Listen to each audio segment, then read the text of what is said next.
Thanks, Simon. I didn't think you had to read out the whole of the bio, like one or two sentences, and spared everybody else the whole spiel. So, but thank you, thanks everyone. It's nice to see you all. If you want to come online and show yourselves on camera, that'd be helpful to me too. There's not that many people around. Ah, beautiful. Thank you. Thanks, Alina and Douglas, and Kelly. Oh, there you are. There's only, I'm trying to think, there's about 12 or 15 people here, so it's more of a conversation, I think, than just a lecture from me or a presentation from me. So feel free. I might ask you some questions as we go along, so be prepared for that, and hopefully you'll engage in the conversation with me. I'll start by acknowledging the traditional owners of the land that I'm talking on, the Wurundjeri people of the Kulin Nation, and pay my respects to their elders, past, present, and emerging. Simon gave me a really good topic to talk about. It's a page turner, isn't it? It's like one of those really kind of exciting topics that you want to make a television mini-series about. How do you fund safeguarding children initiatives post-pandemic? So I guess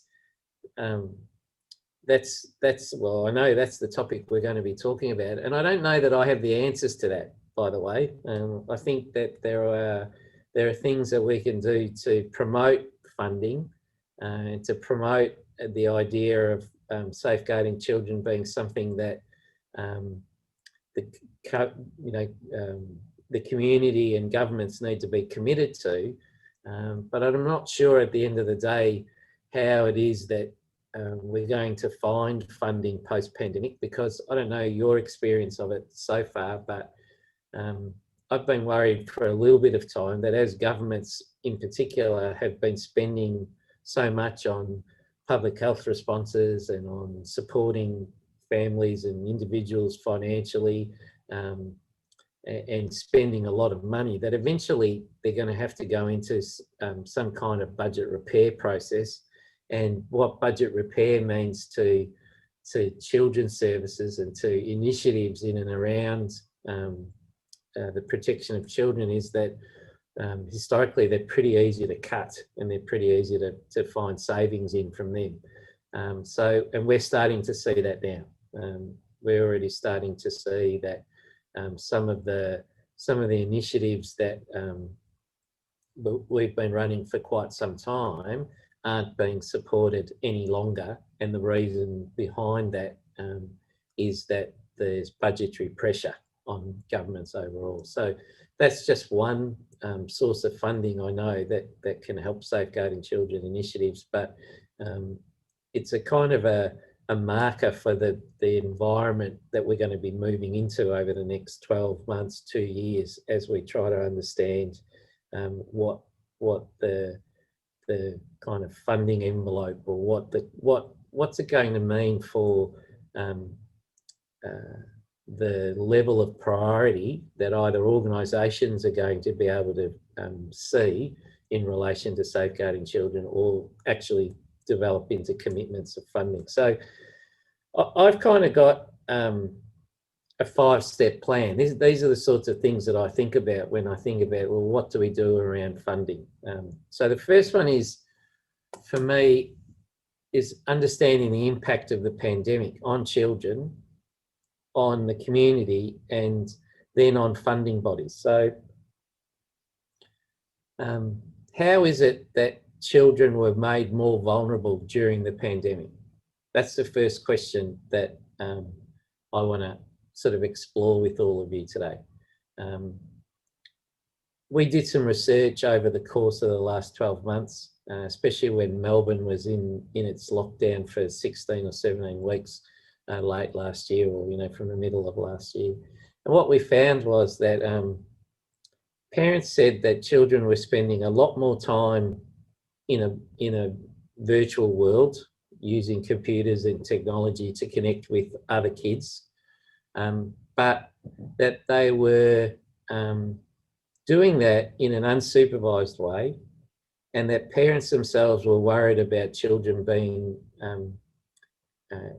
facing experiences that potentially led to them being exploited. So they knew that the interaction that children have using an online environment was important for them to connect to others and to the world. But they also saw that there were some vulnerabilities and there were some risks for kids. They didn't know what to do with that. A lot of parents felt inadequately prepared to know how to support children to engage safely online. But they also identified that the kids were doing the engagement using technology in a far more private way than they had in the past. So they were doing it in their own bedrooms, they were doing it away from the kind of family hub, if you like. And the reason that that was doing is because a lot of the time there were a whole lot of people in the household all trying to use technology to do the same thing, connect with others at work. And so kids were being pushed out of public spaces effectively in the home and pushed into more private spaces. That made them worry even more. So, and then you saw, you know, throughout the pandemic, you saw what experts were calling a sharp increase in the number of individuals who were preying on children using technology. So to me, part of what we need to do is understand, has the pandemic and the post-pandemic world made children more vulnerable? I don't know what you all think, but I certainly think that as we move into the next few years, some of the kind of reverberations of the last 12 months will continue on with kids. Some of the patterns of behaviour that families and children have set and established during the time of the pandemic, during times of lockdown, they're going to be hard to break and hard to change. So that to me suggests that kids are more at risk, for example, of online exploitation, of online grooming, and they've now become even more au fait with technology and how to use technology, and they're engaging in parts of the online world that maybe they hadn't in the past, or they're doing it with less supervision and less monitoring. So I think you can make the argument that kids are potentially more vulnerable than they were pre-pandemic. And what's changed about the community? Well, in some ways, we've been forced to retreat. We've been forced to retreat into our own families and into our own kind of individual private lives. And you know that in that sort of private space, violence and threat towards children increases because the very nature of privacy means that secrets can flourish.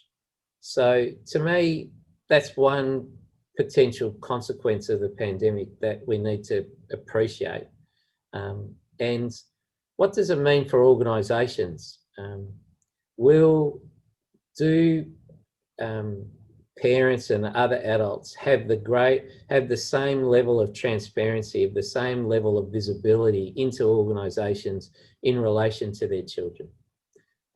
Has the pandemic and the routines and the kind of expectations that have been reset as a result of our interactions during the pandemic, has that meant that there's a change in the way that parents and adults interact with the organisations that kids are living in, or learning in, playing in? Is there any difference now between how visible children are in those organisations that we work for and work with, that might mean that secrecy has been allowed to flourish, and secrecy is more likely to occur? Now, I don't know the answer to that. I'm not suggesting that it has or it hasn't, but I think that's a question that if we can answer, you start to get into the minds of the funding bodies around what can we do to tell a story about how to make children less vulnerable, more visible, and more and more in need of a community that is willing to stand up for them. So the first question we need to answer for yourselves is, what's been the impact of the pandemic on some of the qualities of experiences and some of the qualities of interactions and relationships around children that might make abuse more possible? I think if you delve into that, you'll find the beginning of the story that you're going to need to tell down the track in relation to funding. If we say, for example, step 2, if we say that there is greater vulnerability and you can make that argument, then what you've got is the beginning of a story about what the consequences of inaction are.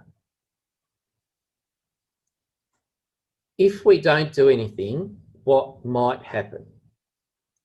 And what is it that we need to remind people about in our recent history, that the pandemic itself as one kind of, one kind of noise, one source of noise to the community that may have interrupted our memories, our recent memories of what happens when communities turn away from the need to protect children. So, in Australia, we know the Royal Commission into Institutional Abuse is now about 3 years old, 2 or 3 years old. The last time there was a report on it was the last time that there was real community focus on it. Do you think that, all of those of you who are in Australia, do you think that the messages and the lessons from the Royal Commission is starting to wane, is starting to not be as influential in the conversations that the community is having? What do you all think about that?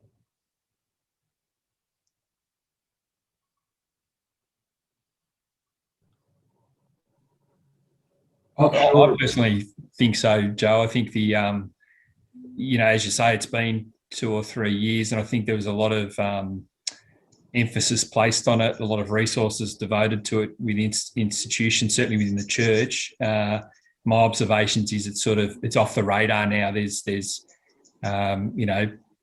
from an executive perspective, there's more important things now.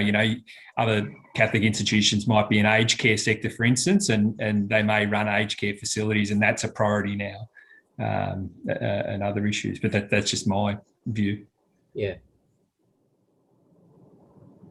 Yeah, if we think about standards, there's still, to my knowledge, only one state that still has safeguarding standards in place. And in fact, they were in place before the final report of the Royal Commission. All of the other states and territories are not quite there yet. There's a couple that are nearly there, but not quite. And that's probably been hampered by the pandemic as well.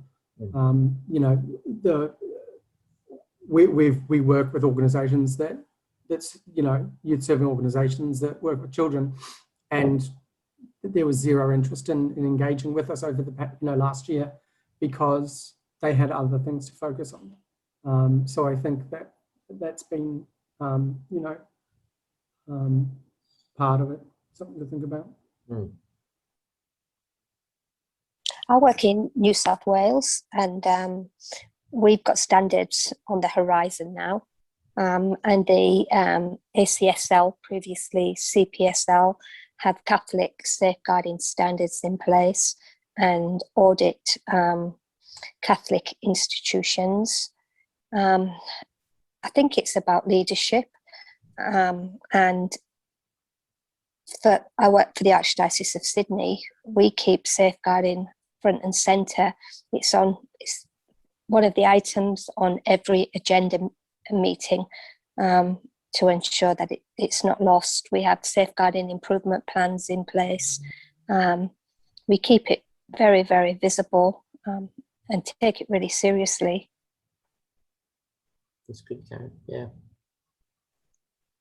I think in Victoria, with the expected release of new child safe standards. It's an opportunity to reinvigorate the conversation and to reinforce messages around culture, because in that first release of the child safe standards, whilst culture was the message, the broader message, schools really had, I suppose, put an increased emphasis on being compliant and meeting the requirements. So I think that's a risk, that we stay in a compliance mindset rather than really embracing the broader intent of the standards. And with a new set of standards, to be released at some point this year, we hope, there is an opportunity to reinvigorate that conversation.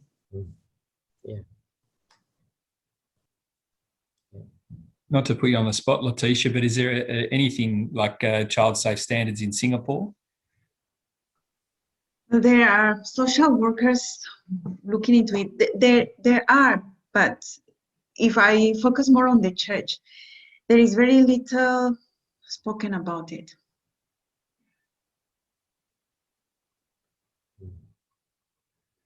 So you've got, in what you've said already, you can start to tell the story for me about that the pandemic's put other priorities in the minds of the community and has focused away, is causing us to turn away from our commitment to children. That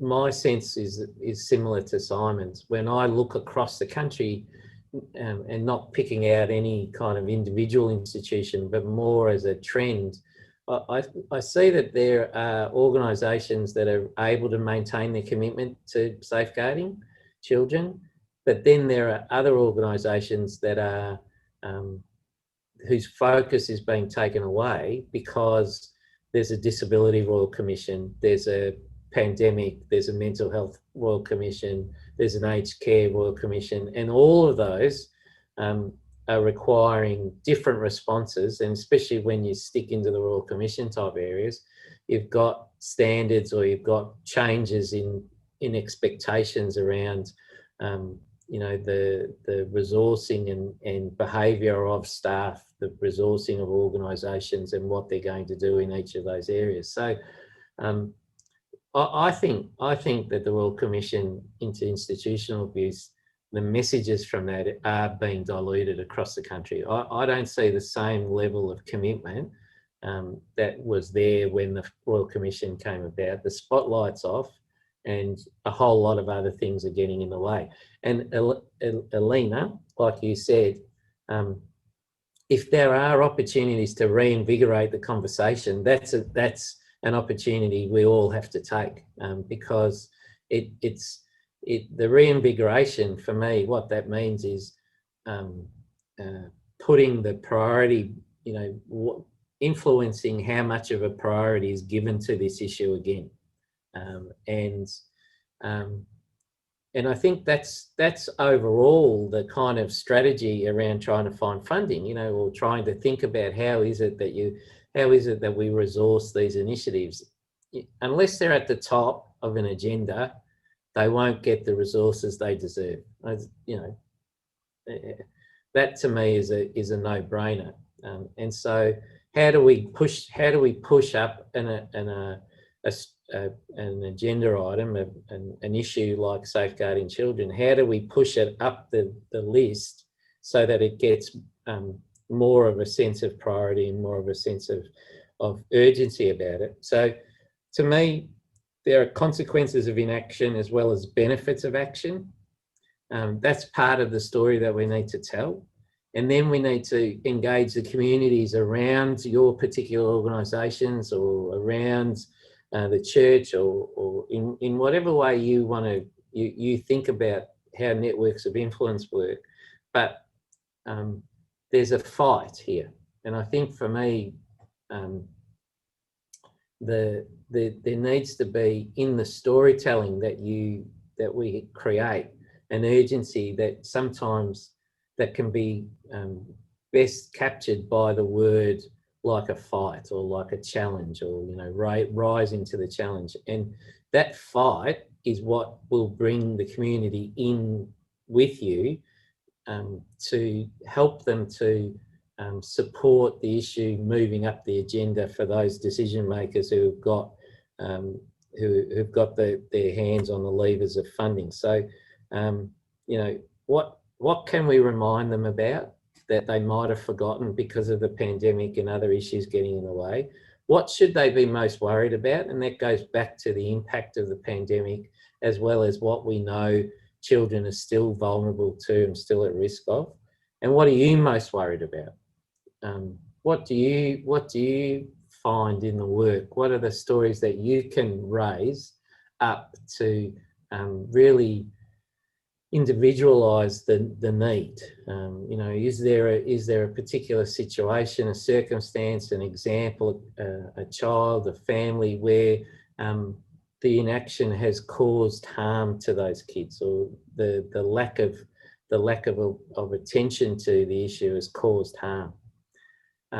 We've done public polling research over the last 13 years, and in fact, we're just about to publish our next one. We haven't done one for about 6 years. And child abuse rates on a list of community concerns lower than problems with roads and footpaths. It rates lower than problems with council rates. So you've got a backdrop that you're fighting against that somehow says that people don't want to engage with the topic because it's too confronting. If you remind them and you say to people, oh, you left child abuse off the list, it goes from last to first. And to me, that says something about the fact that what we want to believe is that it happens in someone else's neighbourhood, in someone else's community. It doesn't happen in our own. And we want to believe that someone else is doing something about it. Now, that's the backdrop to which you're trying to raise awareness and trying to raise this need for a fight for the community to engage with, to keep safeguarding on the agenda, to keep it, to push it up the list of issues that organisations need to tackle, especially with the spotlight of the Royal Commission into institutional abuse having now sort of decreased and reduced over time.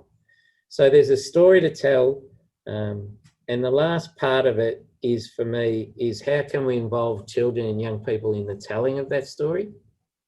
Are their voices able to be kind of added to ours in trying to raise this issue so that it becomes more of a focus and more of a priority?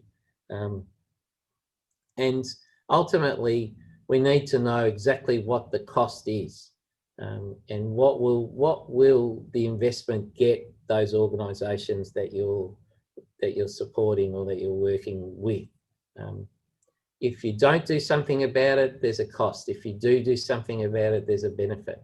You know, one of the things that I know that we often prioritise in our communication is that for those organisations that are accredited, you know, under our accreditation system, most insurers give them a discount on the excess that they have to pay if there's a claim made against them in respect to sexual violation. So that can be quite substantial for organisations. So there's a benefit to them. In addition, there's a financial benefit in addition to the benefits of their own organisation, you know, being seen and being experienced as safe for kids. Other than that, I don't really have any more inspiration.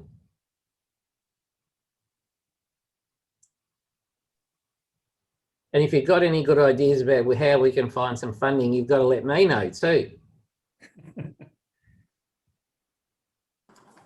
I can do the opposite. I can help you spend some money. You mentioned you know, the voice of children. And I would not be doing, you know, my job if I didn't point out, you know, the Institute of Child Protection Studies at Australian Catholic Universities, my employer, the Children's Safety Survey. You know, it's a quantitative tool. It's all done online. The church, the Catholic Church, is you know, essentially is about to sign a contract for using that one, and is already using our safeguarding capability survey, which is for sort of, you know, adult staff, volunteers, you know, as tools to, you know, hear the voices of those two groups, the staff, and more importantly, if we think about, you know, standards and principles, the voice of children can be heard. It's not necessarily a story from the children's perspective. It can definitely be a story from an organizational perspective. But it definitely can be a good starting point or a very good evaluation point for, you know, sort of saying, right, what have we done over the last 12 months, and, you know, how safe do children feel now? You know, and that can definitely be coupled with, you know, a more qualitative storytelling approach. I won't put anyone on the spot, but I know that the survey has been used by people in this group. So, which again, the pandemic kind of put a little quick sort of mini shutdown to. But we're getting there. We've just released our first report, and everything's available on our safeguarding portal. So, you know, hopefully any organization type, church-based or otherwise, sort of sees the benefit of using, you know, that data that's collected within their organization to really make those changes bespoke and, you know, specific to the voices of children who attend their services and use their, you know, their programs. Thanks, Douglas. Say hello to Daryl for me when you see him next. Joe, the sort of two observations I had from my organisation's perspective is around funding is the historic legacy of abuse. So you've got, you know, significant amount of payouts to survivors of abuse by the church. And I think, you know, my observations are that leadership sees all that money going out the door, which is significant amount of money, and there's sort of no energy or want to then spend further money on preventative measures because they think, perhaps they think it's a historic issue, you know, cultures change, we're okay now. And the other observation too is more human nature, I think, and it's not just in this area, but organisations' reluctance to spend money on preventative things. They're happy to spend money on investigations or legal action when something goes wrong, and they're spending, you know, a lot of money on it, but they won't spend a tiny amount on prevention that could save them money because it's not tangible, or they can't see it, or they can't see the result from spending that money preventatively. So yeah, they'd be sort of my two observations that I think inhibitors to getting money for safeguarding. A good point, Simon.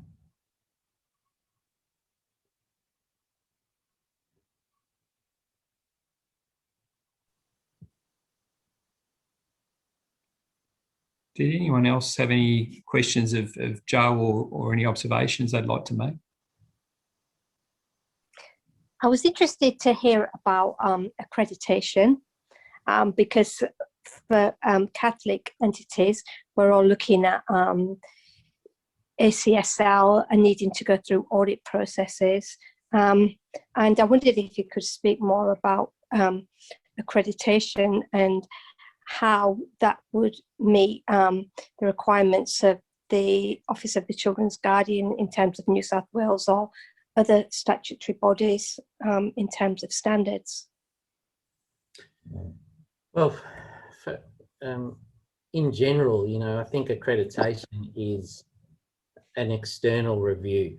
You know, it's an external independent review that says to the organisation and the leadership, what you say you're doing, what you say you've got in place is actually what you're doing. And it's a validation process back into the leadership, and that's its fundamental purpose.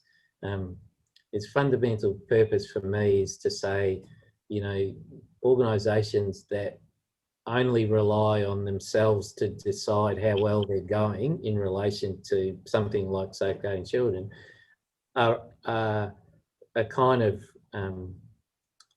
moving through the process with a blindfold on one eye, potentially, because what they'll be looking for is to confirm that they're doing things rather than to see whether they are or not. So, to me, that's what accreditation does. Accreditation offers an external validation of the culture that you have in place, and the culture has to be based on the systems, it has to be based on your policies and procedures and on training. But like I think it was Alina who said,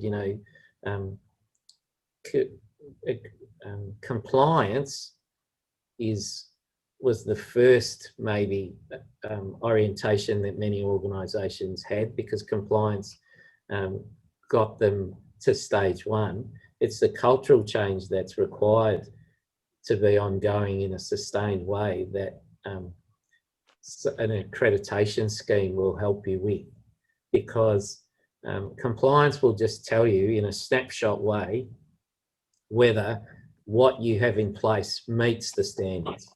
It doesn't tell you whether the way your systems and procedures and policies are being operationalised, whether that's good enough for your organisation and safe enough for the children, given the risks that that children have specifically in the way that your organisations interacts with them. So compliance can be, compliance is relatively easy, but cultural change is a lot harder. And I think that accreditation schemes, whether it's ours or anyone else's, offers a way for organisations to genuinely know how well they're doing with the systems that they are now compliant to. Does that help? Does that answer your question, Karen? Yeah, thank you. Yeah. So if I had a chance to do them, I would do it, because it's an ongoing investment in your culture. You can achieve cultural change without accreditation, but it's a lot harder, because cultural change will slip back and stall if there's no pressure on it to continue to improve. So in the face of continual improvement, cultural change will either stop and stall. Worse is that it'll go backwards. That's my view. And Simon, I don't know how long we've been on the journey with the Jesuits, Simon, but it's been quite some time. And I think if you maintain a commitment towards accreditation and to this kind of validation process, you get the outcomes you're looking for over a 5-year period. It's not something that happens quickly. Compliance can happen quickly, but cultural change, how does the, I use the YMCA as an example. How does the person at the pool who's supervising swimming classes, how do I get a young person like that to think about what I need to be aware of in relation to making sure that those kids are safe in the pool, and then subsequently in relation to the way that others are interacting with those children? And that, to get into the minds of a 19-year-old swim instructor, that's a hard change to make. It's certainly possible, but it doesn't happen with compliance-only strategies. Yeah. Yeah, I think sort of to benefit Karen, Joe, and full disclosure, obviously the Jesuits have been engaged with the Australian Childhood Foundation for about 5 years now, Karen, and we've been doing their accreditation program, and I have seen a huge cultural shift over that time. And I often use the expression, Joe, a slow burn operation is this stuff, and it has taken some time, but I have seen real change in the organisation from a compliance mindset to a cultural change. But I suppose what I'd be interested to hear you talk about, and Karen might find interesting, is, and I find a benefit in your program as opposed to other programs, is that continual re-accreditation, if you like, every 3 years, in that if you look at what we were talking about earlier with the Royal Commission, it's sort of over now, it's fallen off the radar. My concern with organisations is you do your accreditation and then the foot gets taken off the accelerator, whereas the Australian Childhood Foundation come back every 3 years. So it's from our perspective as an organisation, it's, oh no, the check is coming back in 3 years' time, which, you know, I say that with a positive lens, but it makes it remain on the radar, that accreditation, rather than a set and forget type approach. Yeah, that's sorry. No, go on, Karen. What's interesting for me is how the accreditation links into the standards and the requirements that will soon become legislation in New South Wales in terms of the child safe standards, and whether that's all part of it, whether that would meet the requirements, or whether there's any conversation or discussion taking place that would mean you wouldn't have to go through two audits. Yeah. I can answer that for you, Joe, if you like. The Australian Childhood Foundation did a mapping exercise, Karen, with all the standards. So they've mapped their standards against the Catholic standards, the Victorian standards, and also the national principles, and they all align. And I'd put money on it that the New South Wales standards won't be much different to the Victorian standards. You know, there might be a little bit of tweaking here and there, but yeah, we were the same. We didn't want to go through 3 different sets of checking. Yeah. So yeah, we ensured that, and they certainly meet all the requirements of all those bodies. Simon's got the right answer, Karen. The hardest ones are organisations that are multi-state and national. You know, you're having to be respondent to state-specific standards where there's legislation in Victoria and New South Wales, as well as, you know, more broadly the national child safe principles. So it is a complicated landscape. We haven't made it easy for ourselves at all. We really haven't. And as a result of the Royal Commission, there's not been that kind of movement towards cohesiveness and integration and a more uniform approach across the country. Even if you take working with children checks out and keep them to separate and say, okay, well, each of the states have to run their own, even though I can make arguments against that. Even if you take working with children checks out of the equation, we could have made this a lot easier. There's no reason why we've reverted to type and just made every state have a slightly different variation. The Victorian standards, when you look at them, you know, they include a risk assessment as one of the standards. Well, the whole thing is a risk assessment, isn't it? Like, it's not, you don't need a standard necessarily. It's about risk assessment. You can, but it's just a framing issue. It's not a substantive one. There's no substantive differences across a lot of these, across a lot of the standards at all. They're more about framing and about what else you want to put in there, and what other influences have shaped the conversations to get to where we've got to. So yeah, I think you can be relatively confident that, you know, good accreditation schemes will give you the coverage so that you don't have to do this. You shouldn't be going through multiple audits or multiple processes. Yeah. Thank you. That burden is you know, administratively ridiculous. All right, well, I think I've gone over time, have I, Simon? Well and truly. Yeah. Can I just ask you one question, Joe, that I'd be interested in your thoughts? You talked earlier about the narrative and sort of convincing funders, and I suppose I've always pondered that, you know, let's say we do a big process, we do an audit, we implement, say, the Catholic standards, and we get the gold star tick in the box.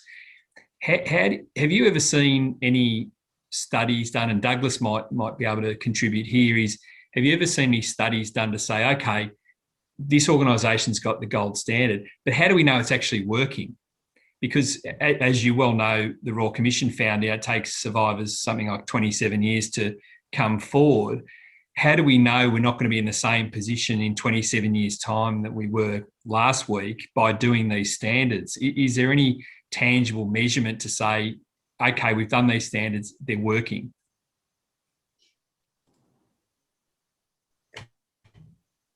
My argument would be that's where our surveys come in. My elevator pitch is essentially we can't wait for 23, 27 years for a disclosure to happen when we haven't got the funds to collect prevalence data, longitudinally year on, year out. Even though we do have the Australian Child Maltreatment Study, which Daryl and Ben Matthews and David Finkel, who are doing across Australia with some others. And the other thing we can't rely on is reporting levels.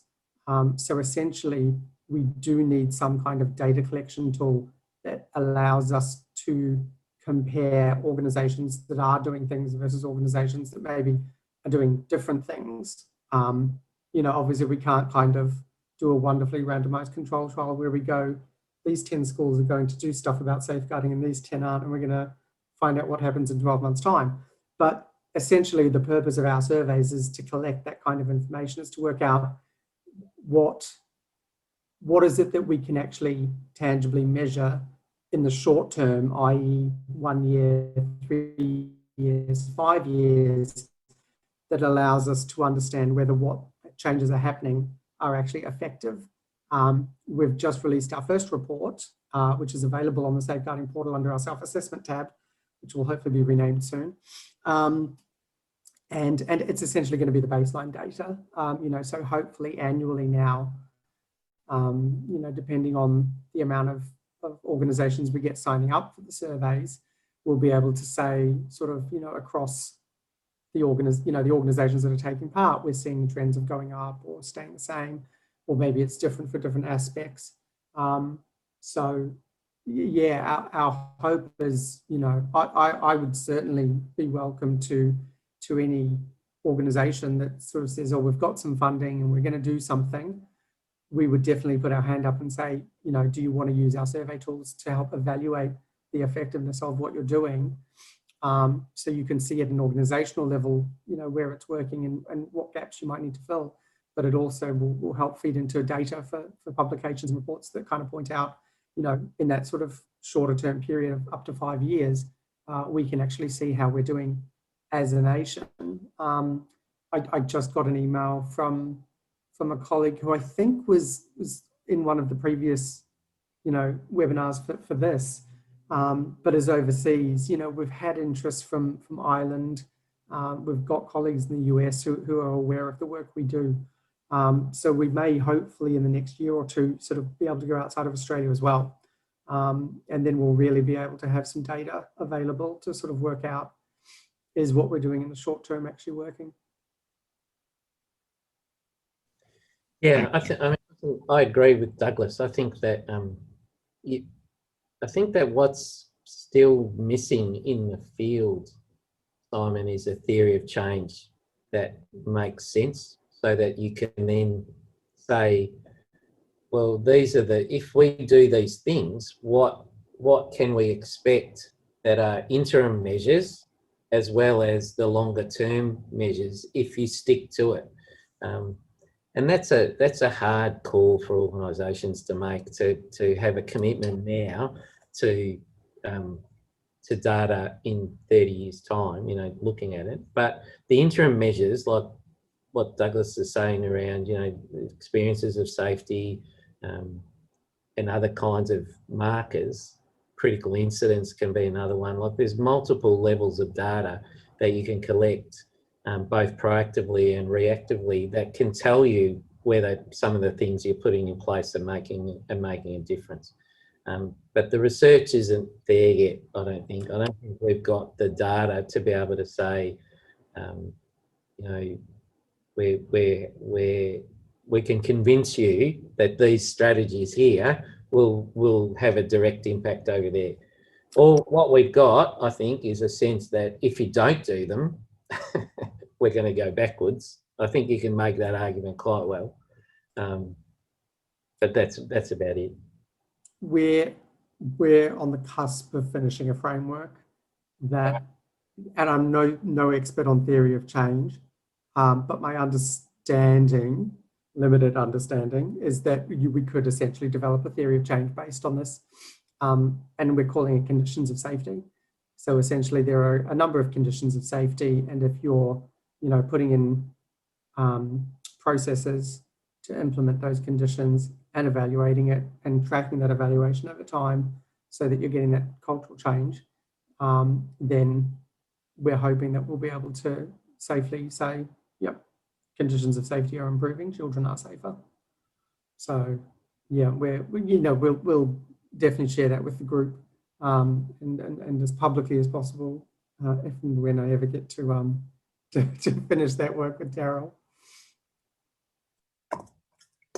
All right. Well, thanks, everybody. I hope it was interesting. It was a wide-ranging discussion. So thank you all. And thanks, Simon, for the chance to come and talk. Hopefully it was a little interesting.